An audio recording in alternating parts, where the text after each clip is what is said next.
KREM 2 News begins now. Hello, thank you for joining us for KREM 2 News Week in Review. I'm Tim Pham. In the next half hour, we'll get you caught up on some of the biggest stories in the Inland Northwest this past week.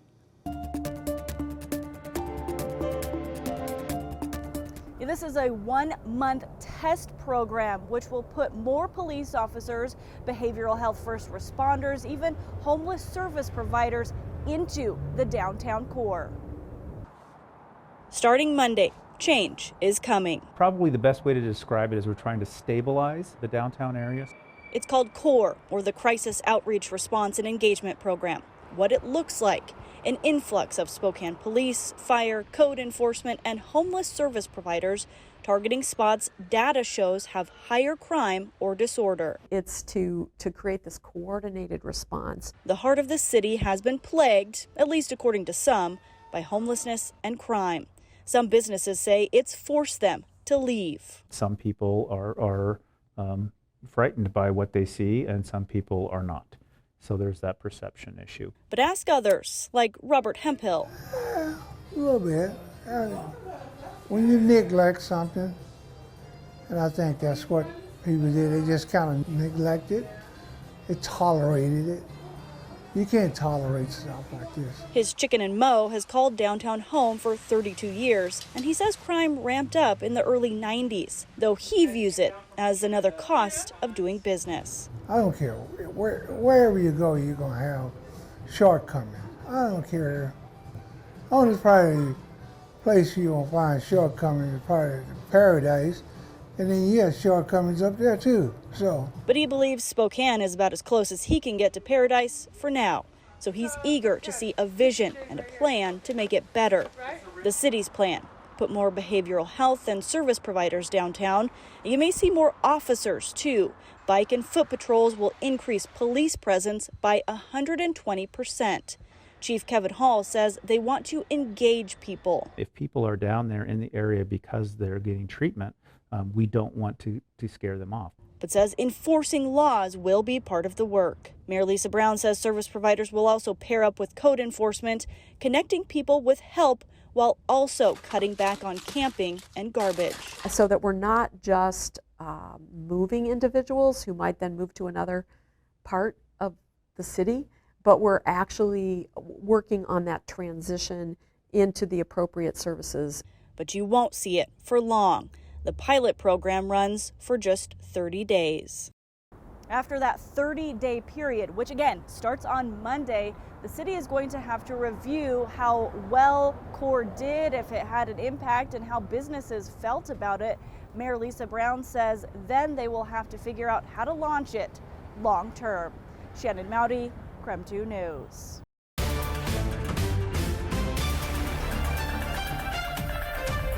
The ordinance is set to appear on next month's ballot. If it manages to pass the vote, it has an expiration date at the end of 2035. However, an amendment from one of the council members would provide more restrictions to the ordinance. The Spokane City Council passed the Community Safety Fund ordinance Monday night. Prepare to vote. 5-2. Then in a few short weeks, it'll be up to voters to decide the fund's fate.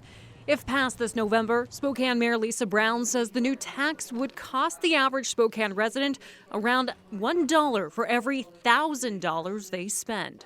Necessities like food and prescription drugs would be exempt.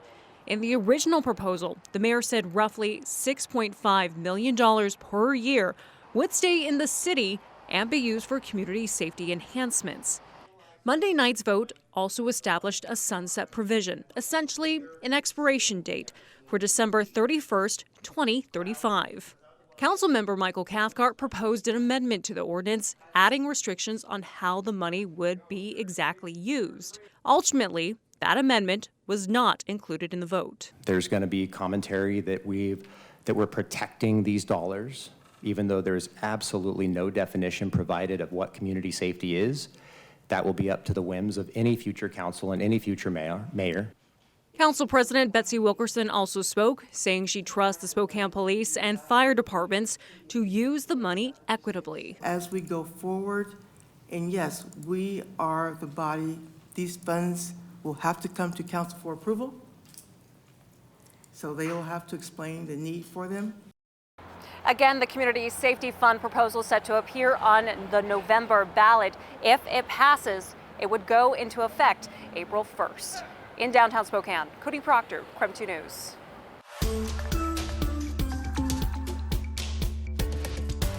Well, Spokane's fire department actually has been at the forefront of this pilot program, which has paramedics administering a first dose of opioid treatment in the field. Sometimes the smallest things can open the biggest doors. Spokane paramedic Colin McEntee knows the small box he holds could be key to combating a crisis. It's basically like a Listerine strip that you put underneath your tongue and just let it dissolve. Inside, Suboxone, a powerful cocktail of narcotics that can help treat opioid addiction, preventing withdrawals and reducing the risk of future overdose. Help someone kind of get started on the track towards treatment or towards rehab. Across Washington state, fire departments like Spokane's are now partnering with the Department of Health to administer this first dose of treatment in the field. At SFD, the big job falls to the Behavioral Response Unit. I'm it right now. Yeah, it's taken some figuring out for sure. A two-person crew of a rotating paramedic and a mental health clinician since February, rolling out Suboxone to anyone who's willing. A lot of times a conversation of, hey, you just overdosed, like things aren't going that great right now, and do you want to try something different? And a lot of people say no. To date, 9 patients have accepted the offer. It's meant paramedics like McEntee aren't just delivering medical care. Yeah, they're administering a course of compassion and mental health care, too. Trying to make that connection with them and really let them know that you want the best for them. So for now, a start, however small. It feels like at least it's something worth trying. And it may seem. And I think for the people that we do touch, I think that makes a big difference. SFD is going to keep track of how many patients that accept the Suboxone treatment stick with it beyond that first dose. Shannon Mowdy, KREM 2 News.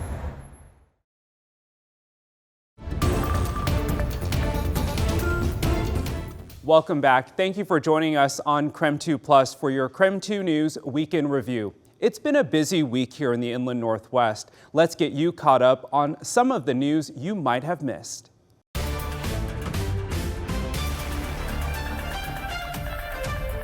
So I am at the Spokane County Elections Office to get all the details you need to know as you prepare for November 5th. The Spokane County Elections Office is ready to send out a total of 360,000 ballots. The office does not want voters to wait around if ballots do not arrive in their mailbox. That's one of the biggest things that people after Election Day call and say, well, I didn't get my ballot.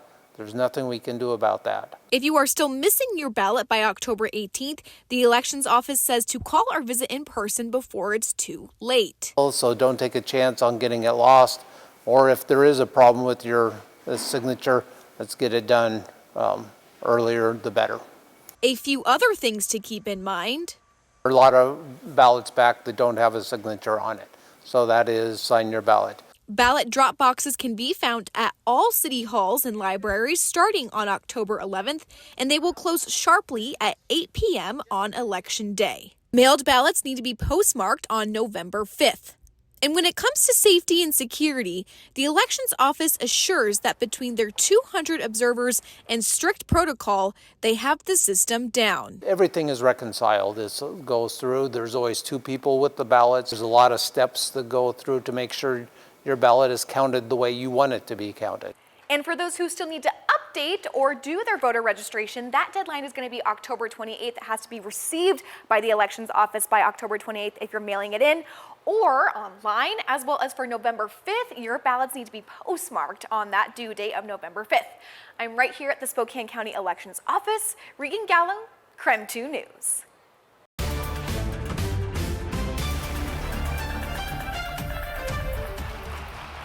The afternoon began with the race for the Senate seat. Senator Maria Cantwell's trying to keep her seat, and Dr. Raul Garcia's trying to take it. Topics range from the war in Ukraine, abortion, and the removal of Snake River dams. The homelessness crisis also came up. If elected, What steps would you take to help remedy this crisis? Thank you. The first step is drug rehabilitation. The second step is mental health. And the third step is housing. Not housing first. We need to build more supply. Spokane knows this, and that's why places like Gonzaga Haven and other affordable housing projects are done. The afternoon stayed civil between the candidates, and both say they're pleased with how it went. I'm really pleased that I got a chance to talk to Spokane. It was a civil discord between worthy opponents instead of attacking each other. The debate series ended with candidates Michael Baumgartner and Carmela Conroy. They're running for the empty 5th Congressional District seat after Congresswoman Kathy McMorris Rogers announced she wasn't seeking re-election. Questions ranged from inflation, student loans, and abortion. I definitely believe that the Congress of the United States should restore, with national legislation, the right of women to make choices about their own bodies. When I read the Constitution, it clearly says that things that are not prescribed in the Constitution belong to the states. I frankly just don't think that abortion was thought of by the founders. I don't think it's in the Constitutions. I think it's a state issue. Thank you. This wasn't the first time the two faced off, and it won't be the last. It's two different versions of what is on offer to the people of Eastern Washington. But at the end of the day, if either of us do get to Congress, we're going to have to work together in a bipartisan fashion. We definitely have policy differences, and I think it's a great opportunity to flesh those out so that people know what they're getting or not getting. Election night takes place November 5th.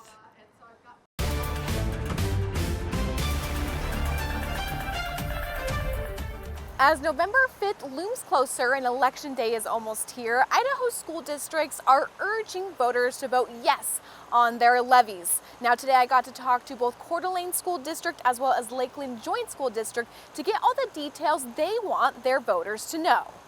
The Lakeland Joint School District Superintendent Arnold wants voters to know the breakdown.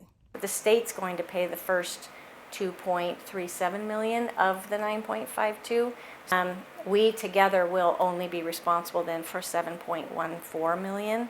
And what is not listed on the formal language of the levy is some of the tax will be taken care of by the state. For both Lakeland Joint and Coeur d'Alene School District, the superintendents told me the levies fund teachers and support staff salaries, athletics, extracurricular activities, health services, operating expenses, and safety.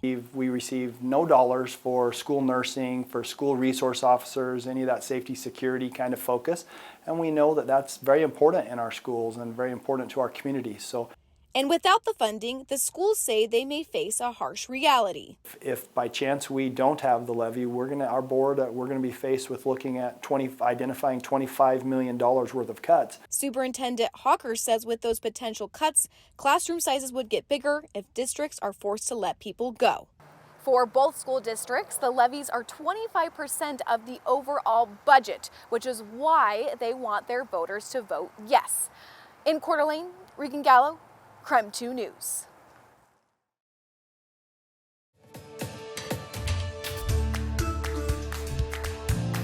The Latah County Sheriff's Office painted a grim picture of the future of the current jail and the costly options the county now has to consider. There was no holding back on Reality Tuesday. We have to maintain current codes under the Idaho jail standards. It's just, we fail it. The Latah County Sheriff's Office says the 51-year-old jail underneath the courthouse is physically failing, from sewer and plumbing issues to failing a state fire inspection this year. But just various compounding issues on the cost, what it's going to take to just bring our jail up to standards. Chief Deputy Tim Best says it's decades of issues, like updating fire suppression and egress, which don't have cost estimates yet. One major issue, the cell doors aren't wide enough under state standards and could cost hundreds of thousands of dollars to fix. When it comes to fixing those doors, the doors are embedded into the walls and the ceilings of a basement that supports the upstairs. And that's added liability for Latah County, Sheriff Richie Skiles said. Now the question's whether fixes are a good use of taxpayer dollars or whether the county should throw its pocketbook behind a new building. Isn't it about $190,000 per bed? Correct. Yeah, do the math. We're looking at 75-bed jail. That's just per jail. Best says it could cost 30 to 40 million for a new law enforcement center, not including the cost to buy the land. And there are only two options to fund a new jail. One is to push state legislators to renew a local tax option. Nobody's provided any answers in Boise about, a statewide solution. The other's a bond, putting the bill to taxpayers. County commissioners have now tasked the sheriff's office with presenting them with alternatives and cost estimates as soon as possible. Shannon Mowdy, KREM 2 News.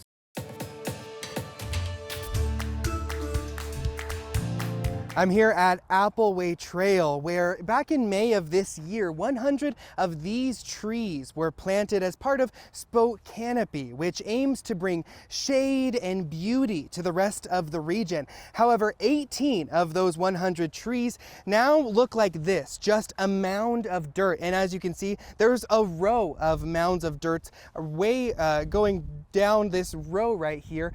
All of these trees were vandalized over the weekend. Now, the city was first notified about this vandalism on Monday morning, where they found these trees snapped in half. The trees were planted back in May as part of the Spokane expansion in celebration of Expo 74's 50th anniversary. Spokane is a collaborative program between the City of Spokane Urban Forestry and Land Council to ensure that everyone in the region has access to trees and green spaces. The overall goal of Spokane is to make sure every neighborhood in Spokane has close to 30% canopy cover by 2030. Jill Smith, the communication manager for the City of Spokane Valley, says that this whole situation is very disappointing for the morale and future for the community. This vandalism certainly doesn't represent the Spokane Valley community and the residents. Obviously, it's upsetting. The Spokane Conservation District says that each of the trees planted cost around $500, which means that whoever came and cut down these trees with a saw caused close to $9,000 in damages. Smith says that a police report has been filed, but she isn't sure if they're going to replant the trees that were vandalized. Now, the Spokane is having another tree planting event. It's going to happen on October 18th from 10 a.m. to 1 p.m. in the area of Glass Park and East Heroy Avenue. In Spokane Valley, Christian Garza, KREM 2 News.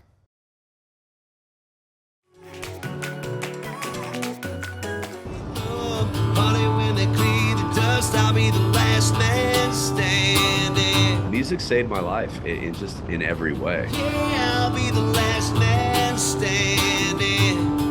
I'm a sixth-generation musician, and it was one of those things where I could never get my grasp on school. It was just never my thing. And I found my purpose in music really early. And thank God that it worked out. And thank God for the people who fostered that. Congratulations for your nomination for this international award. I really didn't know what to say. I was really shocked. I was very honored just to be included in their scene over there. I've been spending a lot of time over there. I've been touring over there quite a bit and kind of growing the fan base. We were backroads kids running this town. Coming over as a foreigner in their country and being accepted, and especially for a song that I didn't think anyone in England was going to. Yeah, I mean, I'm writing songs about North Idaho for the most part, most of my career. An old friend's name on a granite stone. You never know. It's like, how are people going to, in England or Ireland or Scotland, going to be reacting to songs written about a small little road in North Idaho that I grew up on and where all of my memories are in my childhood? It takes a broken heart to bring us back home. I'm just so appreciative of not only all of the love and all of the support throughout the years, but the second chances that people gave me through the years. We all go through so many incarnations of ourselves and finding who we are and who we're not. I went through a lot of incarnations of who I'm not. And I finally know exactly who I am now. And so I'm just really grateful and thankful for people's love and forgiveness and gratitude, and the fact that people still come out and sell out shows and continue to follow me on this journey, because it literally started right there in that little farmhouse on McGuire Road. And every night, I mean, I have a picture of it on my wall. I have a picture of it in my bus. Before I go on stage every night, it's the last thing I look at before I walk on stage. It's where it starts, it's where it ends.